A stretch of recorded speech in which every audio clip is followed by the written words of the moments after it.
So, I have a passion for United States history. So, when I found out that PragerU, one of the most intellectually dishonest and scummy YouTube channels I've seen, decided to put out a video on asking the question, who was Robert E. Lee? I kinda got excited to debunk it. And I haven't watched the video, but what I have done is prepared a few resources that I typically go to when I find people who are in favor in the history circles of saying that Lee wasn't so bad or he was great or he was all these other things. Um, just a few of them, just so I could be a little bit prepared to kind of just throw them out there. But other than that, I don't know what to expect. It's Prager University.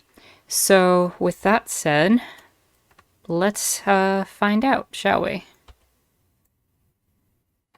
Who was Robert E. Lee?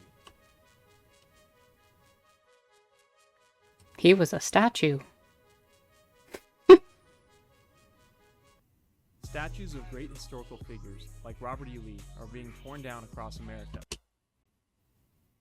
Oh, no, they're not. They're going in the statue direction. Oh, okay. Okay, if that's the hill you want to die on when talking about Lee, that's funny. Okay.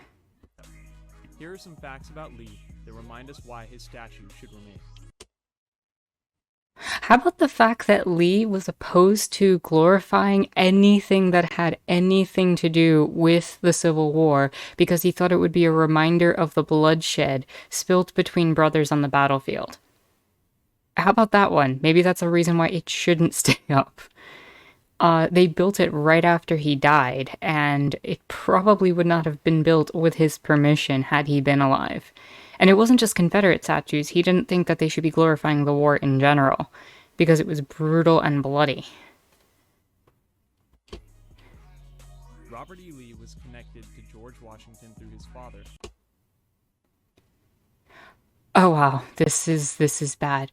So what we're doing now is appealing to the monarch George Washington and the fact that the monarchical family had a few generations down this child, which is Robert E. Lee. You don't get to appeal to his family. The fact that he's connected to the Washingtons is irrelevant. He was a traitor. He was a traitor. He betrayed his commission and his office as a general in the U.S. Army that he was given right before the secession happened. What are you talking about? Who cares that he was connected to George Washington? Light Horse Harry Lee, Washington's cavalry commander, and his wife, Martha Washington's great-granddaughter. Lee's home...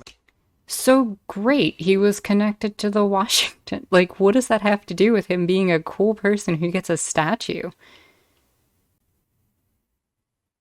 at Arlington House was just 10 miles from Washington's Mount Vernon. Today, it is the site of Arlington National Cemetery. Yes, and it also has an entire section devoted to the slave plantation that was the Arlington plantation at the time. And if you ever go there, there's an entire section talking about the area being turned into an area where freed slaves and former slaves could go to and form community afterwards, which ended up getting raided by a lot of people in the South and broken up through very screwed up politics of the time that ended up leading into a lot of the policies that made Jim Crow. I don't understand what Arlington National Cemetery, being one a national cemetery, which does have a section on the Confederate soldiers, has anything to do with this argument that's now being made. What does it have to do with Lee in the present era? Yes, it was his house at one time, and it was a slave plantation, but it was also the home of a lot of former slaves in the aftermath of the Civil War. After 30 years of military service, Lee led U.S. Marines to crush the attempted slave rebellion by radical abolitionist John Brown in October 1859. 21 co-conspirators had seized a federal armory, and all of them were killed or captured, including John Brown. So your argument for why he should have a statue is that he performed an act for the U.S. government to kill slaves? Okay. I mean, the John Brown thing is way more complicated than that, but yeah, sure, fine. I'll give you that one if you want to claim that one. Whatever. Who was tried and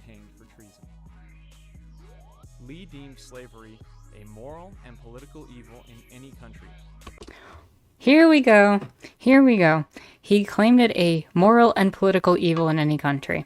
And this is when we get into the first thing. Lee was not some great figure who was like, hey, you know what would be awesome? You know, freeing the slaves, and then actually freed them. You know, that didn't happen. But what did happen is this. This is the testimony in 1866 by a former slave of Robert E. Lee's named Wesley Norris. Unfortunately, literally his name given to him from slavery. It says, oh, and I'm going to put a disclaimer on this. This part, if you don't want to deal with any sort of like really traumatic descriptions, I'm giving you the trigger warning now. Skip to when you see this off the screen. Just fair warning, this gets slightly brutal in description. It says here, my name is Wesley Norris. I was born a slave on the plantation of George Parke Custis, which was Lee's father-in-law, by the way. After the death of Mr. Custis, General Lee, who had been made executor of the estate, assumed control of the slaves, in number about 70. It was the general impression among the slaves of Mr. Custis that on his death they should be forever free. In fact, this statement has been made to them by Mr. C. years before. At his death, we were informed by General Lee that the conditions of the will we must remain slaves for 5 years. I remained with General Lee for about 17 months, when my sister Mary, a cousin of ours, and I determined to run away, which we did in the year 1859. We had already reached Westminster in Maryland on our way to the north when we were apprehended and thrown into prison, and General Lee notified of our arrest. We remained in prison 15 days, when we were sent back to Arlington. We were immediately taken before General Lee, who demanded the reason why we ran away. We frankly told him that we considered ourselves free. He then told us that he would teach us a lesson we would never forget. And here's where it gets pretty bad. He then ordered us to the barn, where in his presence we were tied firmly to posts by a Mr. Gwynn, our overseer, who was ordered by General Lee to strip us to the waist and give us 50 lashes each, excepting my sister, who received but 20. We were accordingly stripped to the skin by the overseer, who, however, had sufficient humanity to decline whipping us. Accordingly, Dick Williams, a county constable, was called in, who gave us the number of lashes ordered. General Lee, in the meantime, stood by and frequently enjoined Williams to, quote, lay it on well, an injunction which he did not fail to heed. Not satisfied with simply lacerating our naked flesh, General Lee then ordered the overseer to thoroughly wash our backs with brine, which was done. Then they were sent to jail and everything else. Like, this wasn't somebody who was just like, oh, yeah, we're just going to free the slaves. He had a financial interest in keeping the slaves at least for another 5 years. We don't know if he was going to free them after 5 years. That's just what was said. And then the South seceded. And after the South proceeded to secede, which I am going to bring up the Virginia Ordinance of Secession, which you can take a look at. It says here, the people of Virginia, in the ratification of the Constitution, adopted them in the convention on the 25th day of June in the year of our Lord 1788, having declared that the powers granted unto them under the Constitution were derived from the people of the United States and might be resumed whenever blah, blah, blah, blah, blah, the federal government having perverted said powers, not only to the injury of the people of Virginia, but to the oppression of southern slave-holding states. So don't make any understanding of this being just a states' right issue, right? They were backing the other slave states that had already, left. And in April 17th of 1861, this is released. The information starts spreading around Virginia at this time. Now, looking at one more document, so we can get the kind of man that we're dealing with into full perspective. A question of loyalty. Why did Robert E. Lee join the Confederacy? And within this, we find that on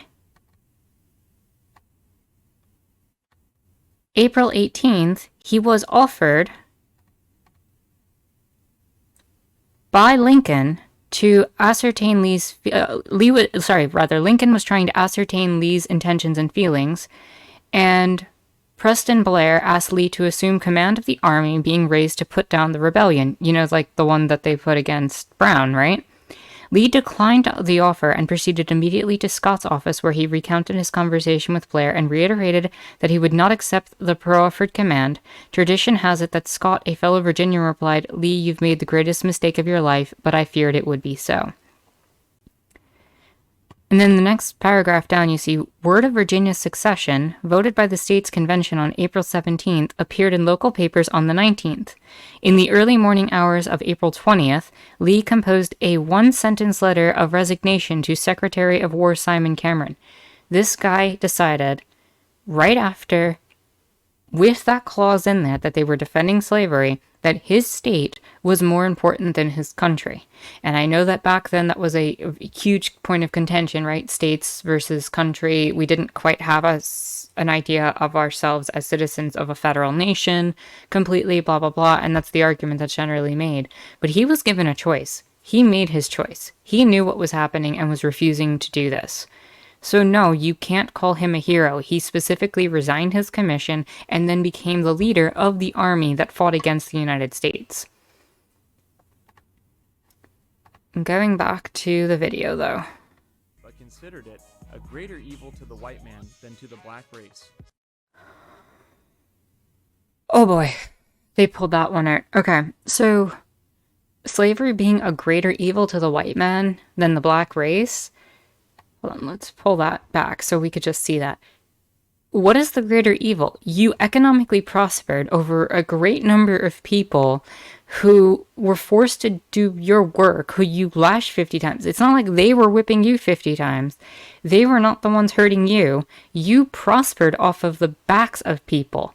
You prospered off of a system that was ingrained into your culture and refused to stand up against it. And when your father-in-law had set up a system to free said people after he died, which, you know, so noble, he just to give that right of inheritance up after you know, are gone, you decide, no, I'm not going to give them up. They have to stay with me for 5 more years. I have bills to pay. Are you kidding me? Are you kidding me? And this is why we should have a statue of him. Like, what is this video even trying to claim? Black race, since blacks are immeasurably better off here than in Africa.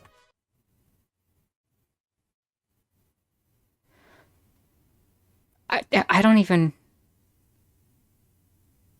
want to touch this one. I'm not in a position to talk about Africa in the 1850s and 60s and how European colonialism was absolutely destroying things over there, or starting to destroy things. I forget the exact eras when that happened, and I wasn't prepared for that. But you're telling me that them being potentially... No, you know what? Like, them being in slavery is somehow better than any alternative. Like, that even if that statement was true, even if it was true, how much better off were they? How much? They were still in bondage in your plantation. Like, what the hell? Opposing secession, Lee foresaw no greater calamity for the country than a dissolution of the Union. Which is why he completely jumped on the bandwagon of joining the South. Yes, he didn't want the country to, dissolve. But when it did dissolve and he was asked, please take a side in this decision, he made his choice very clear. Very clear. But when Virginia seceded in a close vote, Lee resigned his commission. Despite offers to command Union forces, Lee opted to organize the defense of his native state. After 4 years, his native state would had left the Union, and yet we have statues of this man who is a literal traitor plastered across the country, because it's not just the one that they're showing at the beginning of the video in Richmond. There's statues across the country of this man, and a lot of them, most of them, were not put up in some great honor of the men that they stand for. A lot of them were put up by the Daughters of the Confederacy, which, if you know anything about that organization, as a matter of fact, let me pull this up, because this is important, because it's kind of all, since we're in this argument, right? Daughters of the Confederacy. Let's add statues to that, because that'll be easier. Here we are, wiki. Easy enough. List of monuments erected by the United Daughters of the Confederacy. Confederate Soldier, Confederate Monument, Jefferson Davis Monument, Confederate Memorial, Pine Bluff Confederate, Florida's Tribute to Women's of the Confederacy, Johnny Reb, Confederate Monument, Wilcox County, you get the point. All these are Confederate statues. You know what else they like to put up? Here it is. And have asserted they've asserted that the promotion of the Confederate tradition has been led by the UDC. Until recent decades, the UDC was also involved in building monuments to commemorate the KKK. So, yeah, this is the organization. There's also sections of the UDC, and I don't know if it's sections or the whole organization, to be honest, that are a huge proponent of trying to recreate the Civil War in their own livelihoods. Like, they'll start reenacting it in their daily lives and have balls and stuff to kind of remember the good old days of slavery. They're the people who can connect themselves to first families of Virginia and stuff like that. And they have not given up on any of this, right? Like, they haven't given up on any of the Civil War stuff, and they're doing exactly what Lee wouldn't have wanted, which was probably one of his most redeeming qualities, to understand in his later years the complexity of the war.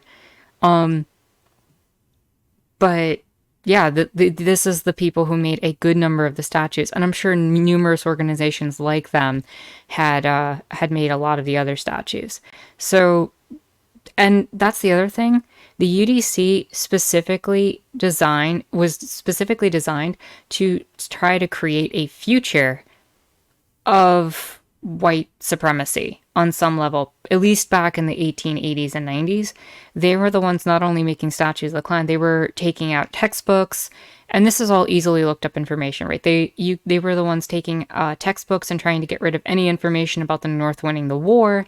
They were trying to get rid of a lot of the information about slavery. They were defending and upholding institutions of Jim Crow. Like, they had a very, very important arc in the history of continuing the oppression of people of color in this country. So, yeah, the fact that they were the ones funding a lot of these statues calls into question for me why we should be promoting these statues in any sense. Anyway, let's get back to this. It's still going. Years as Confederate commander, Lee became an icon of reconciliation upon his surrender. Okay. As president of Virginia, I'll give him that. College, he favored education for freed slaves but opposed their right to vote. Am I missing something here? Like, they said at the beginning of this video, here are some facts about Lee that remind us why his statue should remain. And one of the reasons is because while he was president of Washington College, he favored education for freed slaves, but opposed their right to vote. And that's why we should have a statue of him. He opposed the enfranchisement of freed slaves. And this is a man worthy of a statue. And like, I'm gonna be real. If anybody watching this has the opinion that 1, slavery is good, 2, that people of color, especially freed slaves, shouldn't be able to vote, I'm never going to reach you. I am just not going to reach you. We are coming at this from fundamentally different places. I would love to debate those perspectives, to be perfectly honest, but I'm assuming that most people who are going to see this are probably going to agree with me on those 2 key points, and if this is the hill that PragerU wants to die on, I don't know what what to say anymore. Lee died from a stroke in 1870 and is buried beneath Lee Chapel in what's now Washington and Lee University. Okay. His legendary warhorse Traveler. Fun fact, the horse in the Virginia Monument probably isn't actually a Traveler. Just, they put the wrong horse. Rests in a plot nearby.